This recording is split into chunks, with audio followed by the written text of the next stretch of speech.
Hello friends, എല്ലാവർക്കും ചെമ്മരിപ്പൂവിൻ്റെ പുതിയൊരു episode വീഡിയോയിലേക്ക് സ്വാഗതം. എപ്പിസോഡിൻ്റെ തുടക്കത്തിൽ തന്നെ കാണിക്കുന്നത് നമ്മുടെ സച്ചിയെ മദ്യപിക്കാനുള്ള ഉദ്ദേശത്തോടു കൂടി നിൽക്കുകയാണെന്ന് മനസ്സിലാക്കിയ രേവതി സച്ചിയെ നിർബന്ധിച്ച് തന്നെ വീട്ടിലേക്ക് കൂട്ടിക്കൊണ്ടു പോകാനായിട്ട് ശ്രമിക്കുകയാണ് കേട്ടോ. ഈ ഒരു കാഴ്ച കാണുന്ന സമയത്ത് ശ്രുതി വേഗം മീരയോടായിട്ട് പറയുന്നുണ്ട്, മീരെ അവർ പോയി കഴിഞ്ഞാൽ നമ്മുടെ ലക്ഷ്യമൊന്നും നടക്കില്ല, എത്രയും വേഗം അവർ പിടിച്ചു നിർത്താൻ ശ്രമിച്ച് നോക്കിയെന്നും പറഞ്ഞുകൊണ്ട് മീരയെ തൊട്ട് പിന്നാലെ പറഞ്ഞു വിടുന്നുണ്ട്. ഇതേ സമയം തന്നെ ശ്രുതി രവിയുടെ അടുത്തിട്ട് വന്നിട്ട് പറയുന്നുണ്ട്, അച്ഛൻ ഇവിടെ അഭിലാഷ് സാറൊക്കെ ഉള്ളല്ലോ, അപ്പോൾ ചെറിയൊരു പാർട്ടി എന്ന് പറയുമ്പോൾ എനിക്ക് മനസ്സിലായി, പക്ഷേ നിങ്ങൾ കഴിച്ചിട്ട് വന്നേക്കരുതെന്ന് സുധീനോടായിട്ട് രവി താക്കീത് നൽകുന്നുണ്ട്. അങ്ങനെ പോകാനിറങ്ങുന്ന അതേ സമയം തന്നെയാണ് സച്ചി രേവതി അങ്ങോട്ടേക്ക് വരുന്നുണ്ട്. വന്ന ഉടനെ തന്നെ സച്ചി പറയുന്നുണ്ട്, അച്ഛൻ ഞങ്ങളിവിടെ നിൽക്കുന്നില്ല, ഈ ഒരു വേഷം നിന്നിട്ട് എനിക്ക് പറ്റുന്നില്ല, ഞാനും പോരുകയാണെന്നൊക്കെ പറയുമ്പോഴത്തേ അതെങ്ങനെ ശരിയാവും സച്ചി, അഭിലാഷ് സാറ് പറഞ്ഞു കേട്ടില്ല, നമ്മുടെ ഫാമിലിയാണ് അവൻ്റെ ബലം, അതുകൊണ്ട് അവൻ്റെ സപ്പോർട്ടിന് വേണ്ടി നീയും ശ്രീകാന്ത് ഇവിടെ നിന്ന് ചടങ്ങ് കഴിഞ്ഞതിന് ശേഷം വന്നാൽ മതി എന്നൊക്കെ പറയുമ്പോഴത്തേക്ക് സച്ചി പറയുന്നുണ്ട്, കേട്ടില്ലേ അച്ഛൻ പറഞ്ഞു കേട്ടില്ലേ, ചടങ്ങ് കഴിഞ്ഞിട്ട് വന്നാൽ മതി എന്ന് പറഞ്ഞു കേട്ടില്ലേ എന്ന് ചോദിക്കുമ്പോഴത്തേക്കും അതെ അത് തന്നെ ഞാൻ പറഞ്ഞു, പക്ഷേ ഇവിടെ പാർട്ടിയും പരിപാടികളൊക്കെ ഉണ്ടെന്ന് പറഞ്ഞു കേട്ടു, നീ അങ്ങനെ മദ്യപിച്ചിട്ട് വന്നു കഴിഞ്ഞാലെന്ന് പറയുമ്പോൾ ഇല്ല അച്ഛൻ ഞാൻ കഴിക്കുകയില്ല എന്ന് സച്ചി മറുപടി പറയുന്നുണ്ട്. നിൻ്റെ കാര്യത്തിൽ എനിക്കറിയാമെന്നും പറഞ്ഞിട്ട് രവി പോകാനിരിക്കുന്ന സമയത്ത് സച്ചിയോട് ഒന്നുകൂടി പറഞ്ഞിട്ട്, സച്ചി നീ ഈ ഡ്രസ്സിൽ കാണാൻ നല്ല ഭംഗിയുണ്ട് കേട്ടോ എന്ന് പറഞ്ഞിട്ട് പറയുകയാണ് കേട്ടോ. അങ്ങനെ സച്ചി രേവതിയുടെ അടുത്ത് പറയുന്നുണ്ട്, അച്ഛൻ പറഞ്ഞു കേട്ടില്ലേ, എന്നെ കാണാൻ നല്ല ലുക്ക് ഉണ്ടെന്നാണ് അച്ഛൻ പറഞ്ഞത് എന്ന് പറയുമ്പോൾ നിങ്ങളെ മാത്രമല്ല എന്നെ കാണാൻ നല്ല ഭംഗിയുണ്ടെന്ന് നമ്മുടെ രേവതി മറുപടി പറയാണ്. അതിനുശേഷം കാണിക്കുന്ന അഭിലാഷ് സാർ മദ്യപിച്ചുകൊണ്ടിരിക്കുന്ന സമയത്ത് സുധീനെ കമ്പനിക്ക് വിളിക്കുന്നുണ്ട്.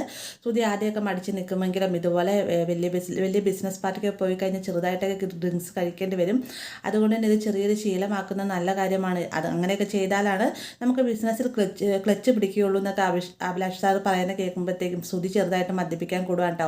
ആ ഒരു സമയത്താണ് ശ്രീകാന്ത് അങ്ങോട്ടേക്ക് വരുന്നത്. ശ്രീകാന്ത് വന്നിട്ട് സുധീനെ വഴക്ക് പറയുമ്പോഴത്തേക്കും, അല്ലടെ ഈ ഒരു മദ്യപാനത്തിന് ഇദ്ദേഹത്തിൻ്റെ കൂടിയില്ല എന്നാണെങ്കിൽ എൻ്റെ ബിസിനസ്സിന് അത് നഷ്ടം സംഭവിക്കും, നീയും കൂടിയില്ലെങ്കിൽ പ്രശ്നമാണ്, ശ്രീകാന്ത് നീയും കഴിക്കുകയെന്നും പറഞ്ഞുകൊണ്ട് ശ്രീകാന്തിനെ നിർബന്ധിച്ച് മദ്യം കൊടുക്കുകയാണ്. ഇതിന് ശേഷം കാണിക്കുന്നത് നമ്മുടെ സച്ചി മഹേഷിനെയാണെന്ന് ഒന്ന് വിളിച്ചുകൊണ്ട് വരികയാണ്. ഇവിടെ ഇഷ്ടം പോലെ ബ്രാൻഡുകളുണ്ട്, നമ്മൾ കാണാത്ത ബ്രാൻഡുകളാണ്, ഓരോ കുപ്പികൾ സുധിയും ശ്രീകാന്തും ഞാനും മാത്രമേ കഴിക്കാനുള്ളൂ എന്ന് പറഞ്ഞുകൊണ്ട് നമ്മുടെ സച്ചി നേരെ നോക്കുന്നത് ശ്രീകാന്തിനെ സുധിയാണ് കേട്ടോ. രണ്ടുപേരും നല്ല രീതിയിൽ മദ്യപിക്കുന്ന കാണുമ്പോഴേ സച്ചി വേഗം നിന്നിട്ട് പറയുന്നുണ്ട്, എടാ നിങ്ങൾ എന്തേ കാണിക്കുന്നതെന്ന് ചോദിക്കുമ്പോഴത്തേക്ക് ഇതെന്താ ഇത് സോഷ്യൽ ഡ്രിങ്ക് ആണെന്ന് പറയുകയാണ് സുധി. സോഷ്യൽ ആയാലും സയൻസ് ആയാലും വേണ്ടില്ല, അച്ഛൻ കഴിക്കരുതെന്ന് പറഞ്ഞതല്ലേ എന്ന് സച്ചി ചോദിക്കുമ്പോഴത്തേക്ക് അച്ഛൻ പറഞ്ഞാൽ കേൾക്കുന്ന ഒരു മകൻ, നീ കഴിക്കാറില്ലെന്ന് തോന്നുന്നു, വേണമെങ്കിൽ എടുത്ത് കഴിക്കടാന്ന് സുധി മറുപടി പറയുന്നുണ്ട്. എന്നിരുന്നാലും സച്ചി ഇതുവരെ തടയാൻ ശ്രമിക്കുന്ന നേരത്ത് അഭിലാഷ് സാറ് പറയുകയാണ്, സച്ചി വാ കഴിക്കുകയെന്ന് പറയുമ്പോൾ എനിക്ക് വേണ്ട സാർ, എനിക്ക് ഡ്രൈവ് ചെയ്ത് തിരിച്ച് പോകാനുള്ളതാണെന്ന് സച്ചി മറുപടി പറയുമ്പോഴത്തേക്ക് ഇത്ര വലിയ ബിസിനസ്മാനായിട്ട് ഡ്രൈവറൊന്നുമില്ലേ കാരണം അഭിലാഷ് സാർ തിരിച്ച് ചോദിക്കുന്നുണ്ട്. പെട്ടെന്ന് സച്ചിയും സുധിയും പരസ്പരം മുഖത്തോട് മുഖം നോക്കട്ടെ. എന്നിട്ട് സച്ചി പറയുന്നുണ്ട്, അതല്ല സാർ ഡ്രൈവർ ഉണ്ടായിരുന്നു, പക്ഷേ ഡ്രൈവറിന് പെട്ടെന്ന് ഒരു അസ്വസ്ഥത കാരണം അദ്ദേഹം തിരിച്ചു പോയി, ഇനി ഞാൻ വേണം തിരിച്ച് വീട്ടിലേക്ക് വണ്ടി ഓടിച്ചു പോകാൻ, അതാണ് ഞാൻ ഉദ്ദേശിച്ചതെന്ന് പറയാണ്. അങ്ങനെ അദ്ദേഹം സച്ചിനോട് മദ്യപിക്കാൻ അദ്ദേഹം മാത്രമല്ല കേട്ടോ, ശ്രുതിയും നമ്മുടെ ശ്രുതിയുടെ പാർക്കിലെ ഫ്രണ്ടൊക്കെ സച്ചിനെ മദ്യപിക്കാൻ നിർബന്ധിക്കുന്നുണ്ട്, സച്ചി കഴിക്കുന്നില്ലേ. ഇതേസമയം തന്നെ രേവതിയും ഭക്ഷണങ്ങളും കൂടി ഇവരുടെ ഈ ഒരു പാർട്ടിയെക്കുറിച്ചൊക്കെയാണ് സംസാരിച്ചുകൊണ്ടിരിക്കുന്ന സമയത്ത് നമുക്ക് എത്രയും വേണം ഭക്ഷണം കഴിച്ചിട്ട് പോകാൻ ചേച്ചി, നമുക്ക് ശ്രീകാന്തിനെയും സച്ചിനെ വിളിച്ചുകൊണ്ട് വരാമെന്നും പറഞ്ഞുകൊണ്ട് ഇവർ വിളിക്കാൻ പോകുന്ന സമയത്ത് വേഗം തന്നെ ശ്രുതി മീരയോട് പറയുന്നുണ്ട്, സച്ചി മദ്യപിച്ചില്ല എന്നാണ് ശരിയാവും, സച്ചി കുറച്ചുകൂടെ അവിടെ നിന്ന് തീർച്ചയായിട്ടും മദ്യപിക്കും, അതുകൊണ്ട് തന്നെ അവനെ വീട്ടിലേക്ക് പോകാൻ സമ്മതിക്കരുത് മീര, നീ എന്തെങ്കിലും കാണിച്ച് ഇവർ തടയാൻ പറഞ്ഞുകൊണ്ട് വർഷയുടെ അടുത്തേക്കായിട്ട് മീരയെ പറഞ്ഞു വിടുവാണ്. മീര എന്നതിന് ശേഷം പറയുന്നുണ്ട്, അഭിലാഷ് സാറിൻ്റെ കൂടെ അവർ കുറച്ചു നേരം അവിടെ ഇരിക്കട്ടെ, അദ്ദേഹത്തിന് അവിടെ തന്നെ ഇരുത്താൻ പറ്റില്ല, ഇത്രയും വലിയ ബിസിനസ്മാനല്ലേ ഇവർ, മാത്രമല്ല അദ്ദേഹത്തിന് തന്നെ ഭക്ഷണം കഴിപ്പിക്കുന്നത് മോശമല്ലേ, അതുകൊണ്ട് തന്നെ അദ്ദേഹത്തിൻ്റെ കൂടെ സച്ചിയും ശ്രീകാന്തും സുധിയും കൂടെ ഭക്ഷണം കഴിച്ചോളൂ, നിങ്ങളിത് കഴിക്കുക എന്ന് മീര പറയുമ്പോഴത്തേ അത് ശരിയായി അദ്ദേഹത്തിന് തന്നെ ഇരുത്താൻ മോശമല്ലേ, നമുക്ക് കഴിക്കാമെന്നും പറഞ്ഞുകൊണ്ട് നമ്മുടെ രേവതിയും വർഷയും കൂടെ ഭക്ഷണം കഴിക്കാതിരിക്കാൻ കേട്ടോ.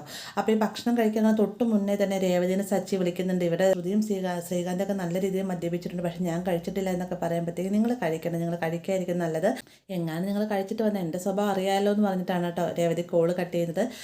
പിന്നീട് കാണിക്കുന്നത് നമ്മുടെ സച്ചി പാർക്കിൻ്റെ സൈഡിലായിട്ട് ഇരിക്കുന്ന സമയത്ത് കഴിച്ചു കഴിഞ്ഞാൽ അച്ഛനും രേവതിയും വഴക്ക് പറയും, കഴിച്ചില്ലെങ്കിൽ അതെങ്ങനെ ശരിയാവുക എന്നുള്ളൊരു ആകെ ടെൻഷനോട് കൂടിയിരിക്കുന്ന സമയത്താണ് ശ്രുതിയുടെ പാർക്കിലെ ഫ്രണ്ട് അങ്ങോട്ടേക്ക് വരുന്നത്. അദ്ദേഹം മദ്യത്തിനെക്കുറിച്ച് മാത്രമല്ല നമ്മുടെ സച്ചിനെ കാണുമ്പോൾ, ഹലോ സാറിൻ്റെ പേരെന്താണ്, ഞാനൊരു വലിയ ബിസിനസ്മാനെന്നൊക്കെ പറഞ്ഞ് കള്ളു കുടിച്ച് വെളിവില്ലാത്ത രീതിയിൽ തന്നെയാണ് കേട്ടോ അദ്ദേഹം സംസാരിക്കുന്നത്.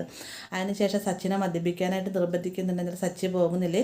ഈ ഒരു സമയം തന്നെയാണ് ശ്രീകാന്ത് ശ്രുതി അങ്ങോട്ടേക്ക് വരുന്നത്. വന്ന ഉടനെ തന്നെ ശ്രുതി ചോദിക്കുന്നുണ്ട്, എന്താ സച്ചി, നിനക്ക് എന്താ മോനെ വിഷമോ, ഏട്ടനോട് പറ എന്നും പറഞ്ഞുകൊണ്ട് മദ്യത്തിൻ്റെ ലഹരിയിൽ കെട്ട് നമ്മുടെ ശ്രുതി സച്ചിനോടായിട്ട് സംസാരിക്കുന്നത്. ഇതേ സമയം തന്നെ ശ്രീകാന്ത് ആവട്ടെ, ഏട്ടനെ കാണാൻ ഇന്ന് നല്ല ഭംഗിയുണ്ട്, അടിപൊളി ലുക്കായിട്ടുണ്ടെന്നും പറഞ്ഞിട്ട് കെട്ടിപ്പിടിച്ച് ഉമ്മ കൊടുക്കാണ്ട് ആ ഒരു ഭാഗത്തോടെ ഇന്നത്തെ എപ്പിസോഡ് അവസാനിക്കുന്നത്. വീഡിയോ ഇഷ്ടമായി ലൈക്ക് ചെയ്യാനും കൂടെ ചാനൽ സബ്സ്ക്രൈബ് ചെയ്യാനും മറക്കരുത്.